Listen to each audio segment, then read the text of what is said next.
الحمد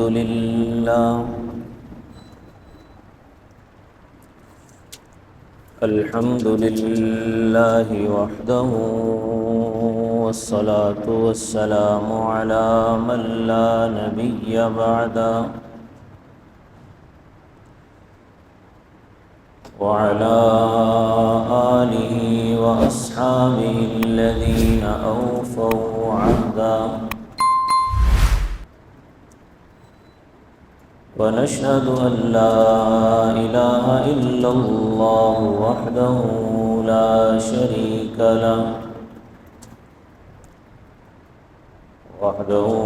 شريك له في الخلق والأمر،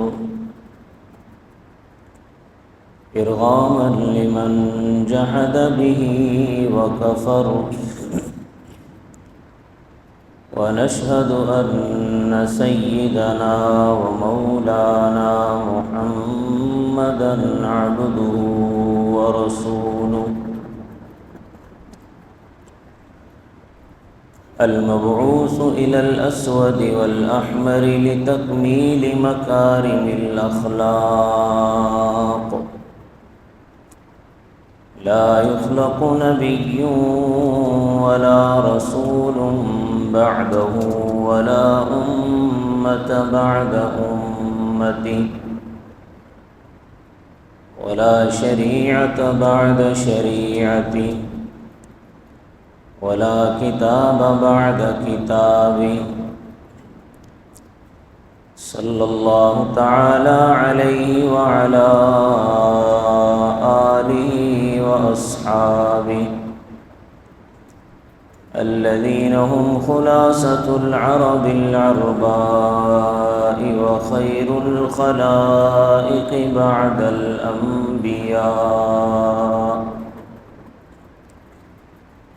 وهم كالنجوم في السماء للاهتداء والاقتداء، وهم مفاتيح الرحمة ومصابيح الغرر. أعوذ بالله من الشيطان الرجيم، بسم الله الرحمن الرحيم.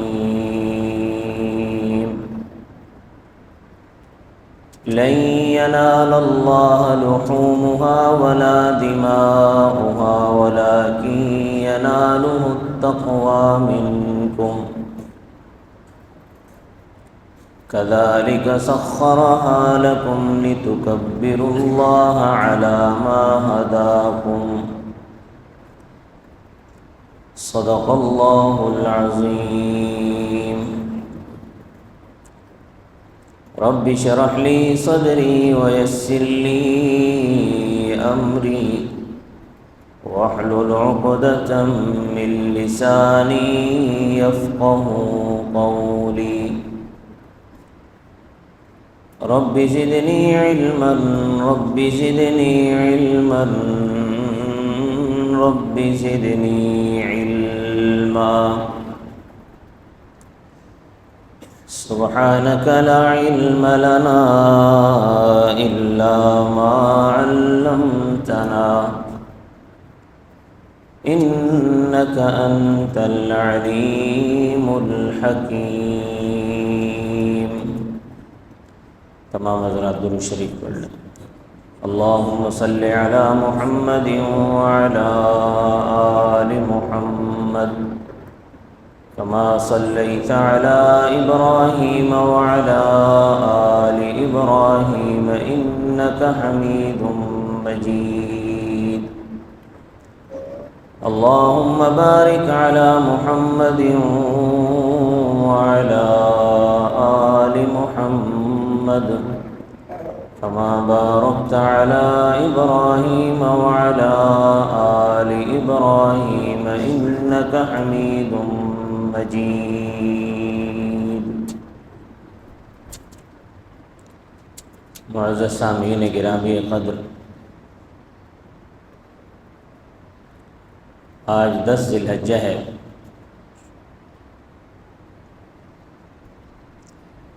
آج کے دن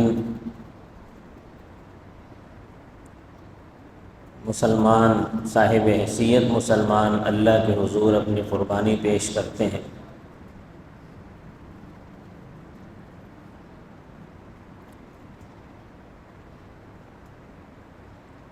یہ قربانی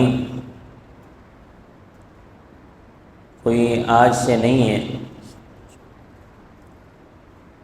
بلکہ آدم علیہ السلام کے دور سے ہے۔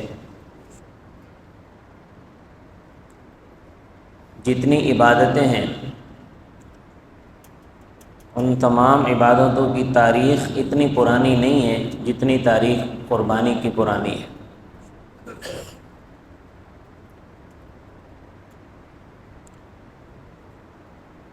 نماز بعد میں فرض ہوئی،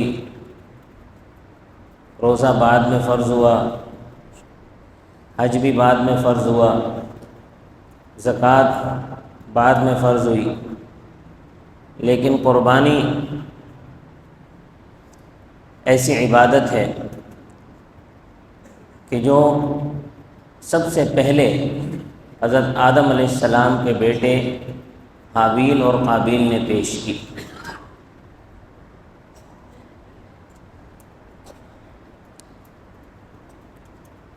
قرآن کریم میں ان کا ذکر ہے کہ حابیل اور قابیل نے اللہ کے حضور قربانی پیش کی،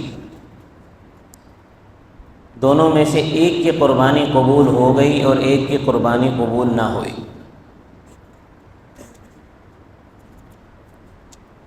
حابیل نے ایک مینڈھا ذبح کر کے اللہ کے حضور قربانی پیش کی، اور قابیل نے اپنی کھیتی میں سے کچھ غلہ اللہ کے حضور پیش کیا۔ اس زمانے کے دستور کے مطابق آسمان سے آگ آئی، حابیل کی جو قربانی تھی اس کو کھا گئی اور قابیل کی قربانی کو نہیں کھایا، جس پر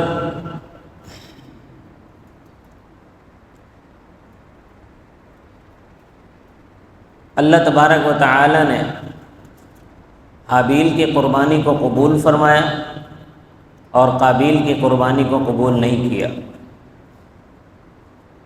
حابیل کی قربانی کے قبول کرنے کی وجہ اللہ تبارک و تعالی نے یہ بیان فرمائی کہ وہ متقی آدمی تھا، اس کے اندر تقویٰ تھا، اس لیے اس کی قربانی قبول فرما لی، اور قابیل کے اندر تقویٰ نہیں تھا، اس وجہ سے اس کی قربانی قبول نہ ہوئی۔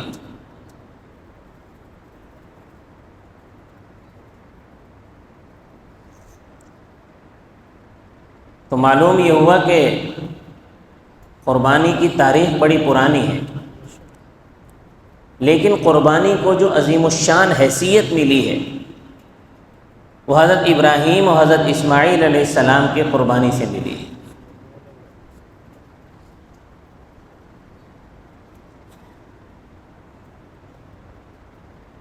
قربانی یہ قرب سے ہے، قرب کا معنی ہوتا ہے اللہ کے قریب ہونا، قریب ہونا قرب کا معنی ہے۔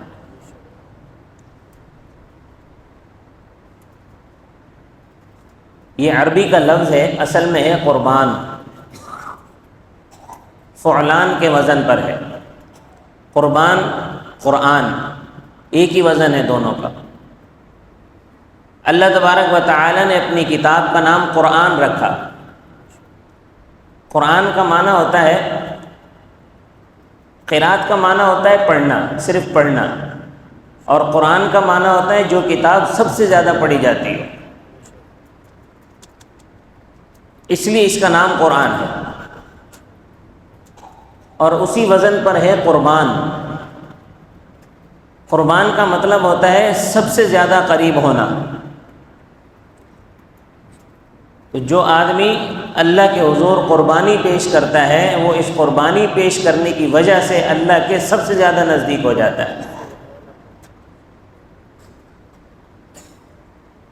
اور آج کے دن حضرت عائشہ صدیقہ رضی اللہ تعالیٰ عنہ کی حدیث ہے، فرمایا کہ آج کے دن اللہ کے نزدیک خون بہانے سے زیادہ کوئی عمل محبوب نہیں ہے۔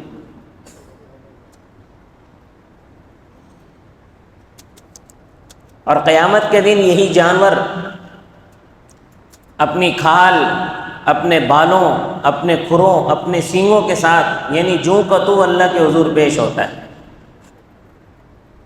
تو لہذا حضرت عائشہ نے فرمایا کہ اپنے آپ کو قربانی سے خوش کرو۔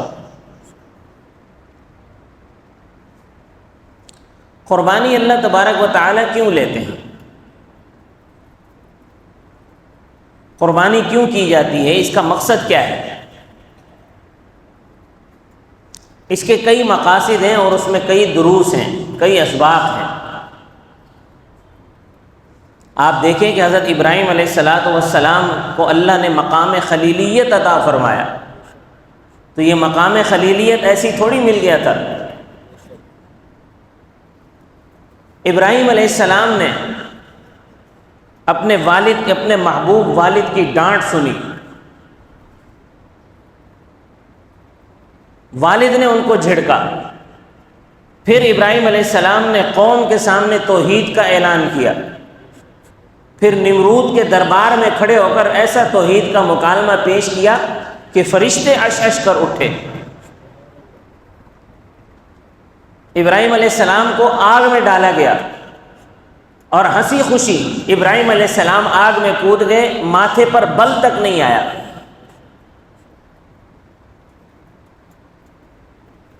اللہ تبارک و تعالی نے اپنا علاقہ، گھر چھوڑنے کا حکم دیا، بغیر کچھ پوچھے گھر چھوڑ کر شام کی طرف چلے گئے۔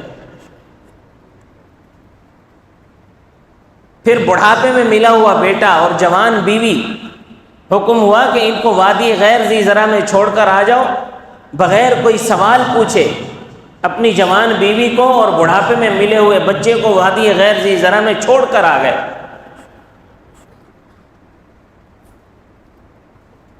پیچھے مڑ کر تک نہیں دیکھا۔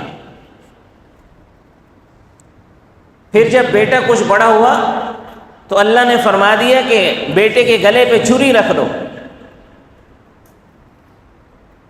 ابراہیم علیہ السلام نے بیٹے کے گلے پر چھری رکھ دی۔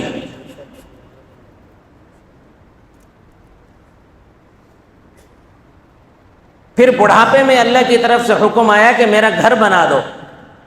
ابراہیم علیہ السلام نے اس بڑھاپے میں پتھروں سے اللہ کا گھر بنا کر کھڑا کر دیا۔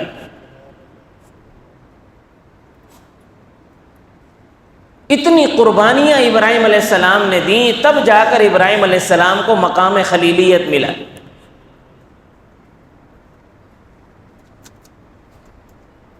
ابراہیم علیہ السلام نے اپنے اسوہ سے یہ سمجھا دیا کہ قربانی کا اصل مقصد یہ ہے کہ آج تم اپنے جانور قربان کر رہے ہو، اپنا مال قربان کر رہے ہو،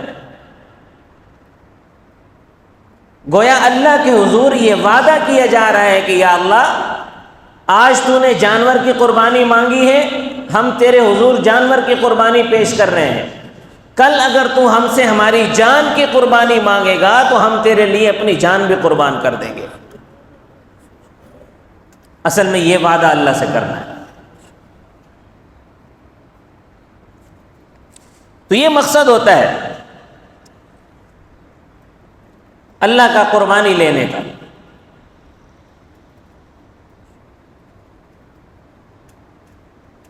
تو آج 10ویں ذی الحجہ ہے، آج سب نے اللہ سے یہ وعدہ کرنا ہے کہ یا اللہ، آج ہم اپنے جانور قربان کر رہے ہیں، کل اگر تو نے اپنی جان ہم سے مانگی، ہماری جان، تو یا اللہ ہم اپنی جان بھی تیرے راستے میں قربان کرنے کے لیے تیار ہیں۔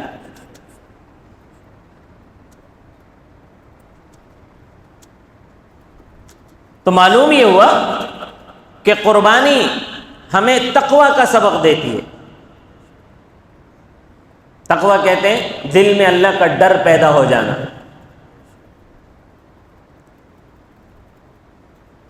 اور اللہ تبارک و تعالی کے ہاں وہی اعمال سب سے زیادہ قبول ہیں جو تقوی کے ساتھ ہو۔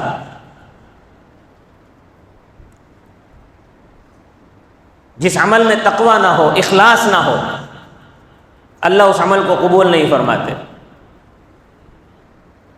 حضرت ابو ہریرہ رضی اللہ تعالیٰ عنہ کی ایک حدیث ہے، نبی کریم صلی اللہ علیہ وسلم نے ارشاد فرمایا ان اللہ لا ينظر الى صورکم واموالکم ولکن ينظر الى قلوبکم واعمالکم، کہ اللہ تمہارے چہروں کو نہیں دیکھتا اور نہ تمہارے مالوں کو دیکھتا ہے، وَلَٰكِن يَنظُرُ إِلَىٰ قُلُوبِكُمْ وَأَعْمَالِكُمْ، اللہ تمہارے دلوں کو اور تمہارے اعمال کو دیکھتا ہے کہ تمہارے اعمال کتنے خالص ہیں، تمہارے دل میں کتنا اللہ کا ڈر ہے، کیونکہ جتنا ڈر ہوگا اتنا عمل خالص ہوگا۔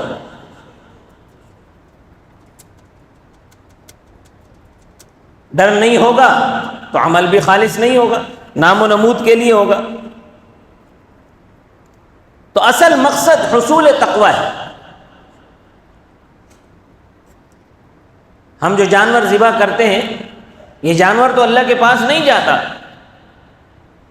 قرآن کریم میں ارشاد فرمایا لن ینال اللہ لحومها ولا دماؤها ولکن ینالہ التقوی منکم، کہ اللہ تک تمہارے گوشت نہیں پہنچتے اور نہ تمہارے جانور کا خون پہنچتا ہے۔ گوشت بھی یہیں رہ جاتا ہے، خون بھی یہیں رہ جاتا ہے، یہیں پڑا رہ جاتا ہے سب۔ وَلَٰكِن يَنَالُهُ التَّقْوَىٰ مِنكُمْ، اللہ کے پاس تمہارا تقوی پہنچتا ہے۔ اور اس تقوی کی بنیاد پر فیصلے ہوتے ہیں کہ کس کی قربانی قبول ہونی اور کس کی قربانی قبول نہیں ہونی۔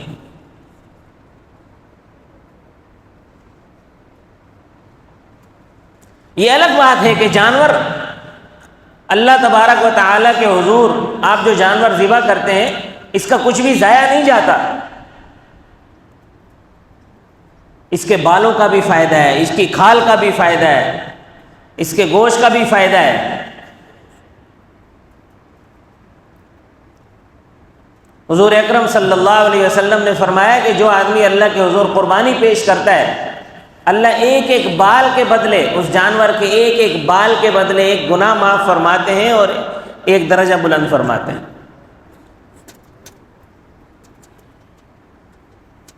اور قیامت کے دن یہ جانور بالکل اسی طرح حاضر ہوگا اللہ کے حضور، اپنے سینگوں کے ساتھ، اپنے بالوں کے ساتھ، اپنی کھال کے ساتھ، اپنے کھروں کے ساتھ۔ یہ حدیث کے الفاظ ہیں، وہ اللہ کے حضور حاضر ہوگا۔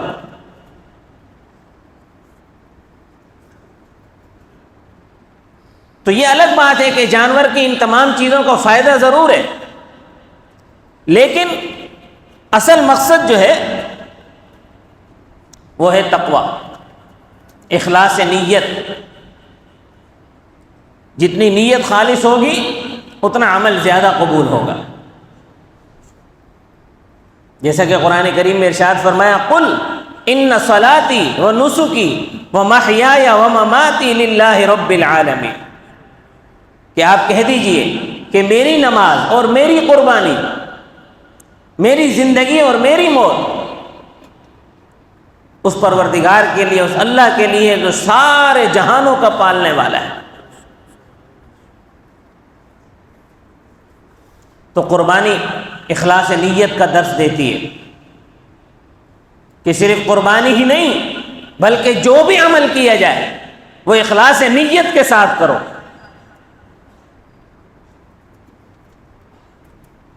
کیونکہ اللہ تبارک و تعالی صرف وہی عمل قبول کرتے ہیں جو اللہ کے لیے ہو۔ جس میں ذرا سی بھی غیر اللہ کی آمیزش آ جائے، ذرا سا بھی غیر اللہ کو دکھانے کا کوئی شائبہ پیدا ہو جائے، اللہ اس عمل کو قبول نہیں فرماتا۔ حضور صلی اللہ علیہ وسلم نے ارشاد فرمایا کہ اللہ تبارک و تعالی وہی عمل قبول کرتے ہیں جو خالص اللہ کے لیے۔ تو قربانی ہمیں اخلاص نیت کا درس دیتی ہے۔ اس کے ساتھ ساتھ قربانی ہمیں اتباع سنت کا درس دیتی ہے، کیونکہ جو عمل بھی دین کے اندر کیا جائے اگر وہ سنت کے مطابق ہو تو وہ عمل قابل قبول ہوتا ہے، اگر وہ سنت کے مطابق نہ ہو تو اللہ کے ہاں اس عمل کی کوئی حیثیت نہیں ہے۔ اور قربانی میں سنت یہ ہے کہ نماز کے بعد قربانی کا جانور ذبح کیا جائے۔ اگر کوئی نماز سے پہلے قربانی کا جانور ذبح کرے گا تو اس کی قربانی نہیں ہوگی، بلکہ صرف ایک حلال گوشت جو اس نے اپنے لیے مہیا کر لیا۔ قربانی کا ثواب نماز کے بعد ملے گا۔ اسی طرح آپ سارے اعمال میں دیکھ لیں، جتنے بھی اعمال ہیں، تمام اعمال میں سنت پر چلیں گے تو اللہ کے ہاں قابل قبول ہوں گے وہ اعمال۔ اگر سنت سے ہٹ جائیں گے تو وہ اللہ کے ہاں وہ عمل قابل قبول نہیں ہوگا۔ تو قربانی ہمیں سنت پر عمل کا درس دیتی ہے، اور اس کے ساتھ ساتھ اتباع ملت ابراہیمی کا درس دیتی ہے۔ نبی کریم صلی اللہ علیہ وسلم کو بھی اللہ تبارک و تعالی نے ملت ابراہیمی کا اتباع کرنے کا حکم دیا، فرمایا ثم اوحینا الیک ان اتبع ملت ابراہیم حنیفا، کہ پھر ہم نے آپ کو وحی کی کہ تم ملت ابراہیمی کی اتباع کرو جو کہ بالکل سیدھا دین تھا، اور ملت ابراہیمی دین حنفی ہے۔ قد كانت لكم اسوة حسنة في ابراہیم والذین معه، ملت ابراہیمی میں ہمارے لیے بہت بڑا اسوہ حسنہ ہے۔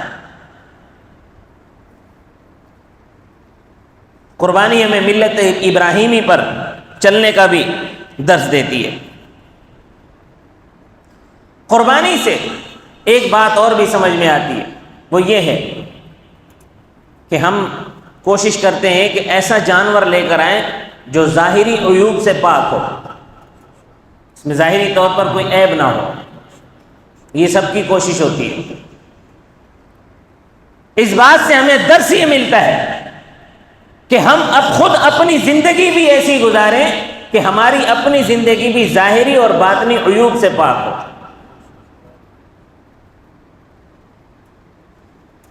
ہم جو اعمال کریں وہ اعمال بھی ظاہری اور باطنی عیوب سے پاک ہو۔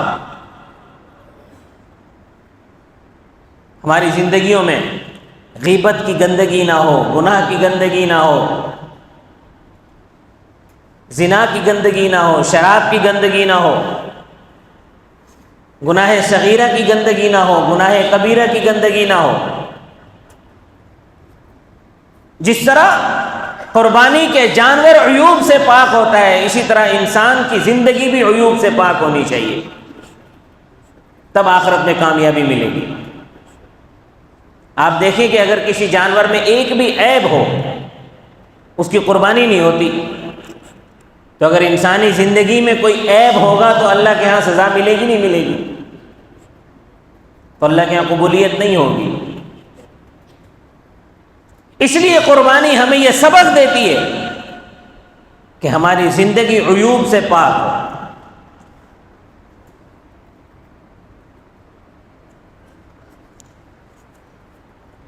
اور قربانی سے ہمیں خدمت خلق کا جذبہ بھی ملتا ہے کہ جو آدمی جانور ذبح کرتا ہے وہ گوشت بنانے کے بعد اپنے علاقے کے غرباء اور فقراء میں گوشت تقسیم کرتا ہے۔ یہ خدمت خلق کی ایک مثال ہے۔ اللہ تبارک و تعالی قربانی کے ذریعے سے اس امت کو یہ درس دے رہے ہیں کہ صرف قربانی کے موقع پر ہی نہیں بلکہ پورا سال فقراء کا اور غرباء کا خیال رکھا کرو، ان کی خدمت کیا کرو، اپنے علاقے اپنے محلے کے لوگوں کا خیال رکھا کرو۔ قربانی ہمیں یہ درس دیتی ہے کہ ہمارے دلوں کے اندر خدمت خلق کا جذبہ موجود ہو۔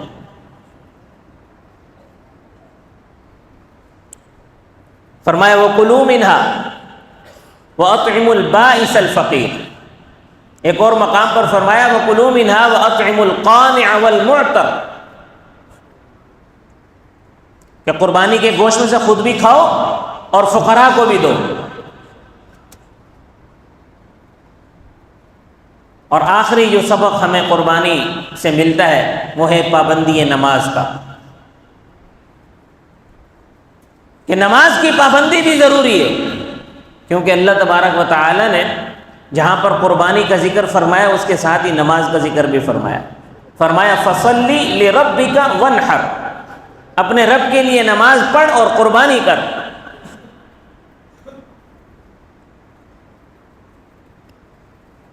تو آج کے دن اس بات کا عہد کر کے یہاں سے جائیں کہ قربانی سے ہمیں جو جو اسباق ملتے ہیں ہم ان سب کو پورا کرنے کی کوشش کریں گے، اور قربانی کریں پھر اخلاص نیت کے ساتھ، تقوی کے ساتھ، اللہ کے حضور اپنے دل کو خالص مخلص کرتے ہوئے۔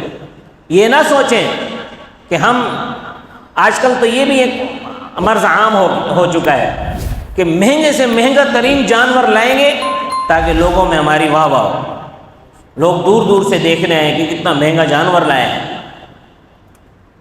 اللہ کے ہاں مہنگا جانور نہیں پہنچتا، اللہ کے ہاں تقویٰ پہنچتا ہے۔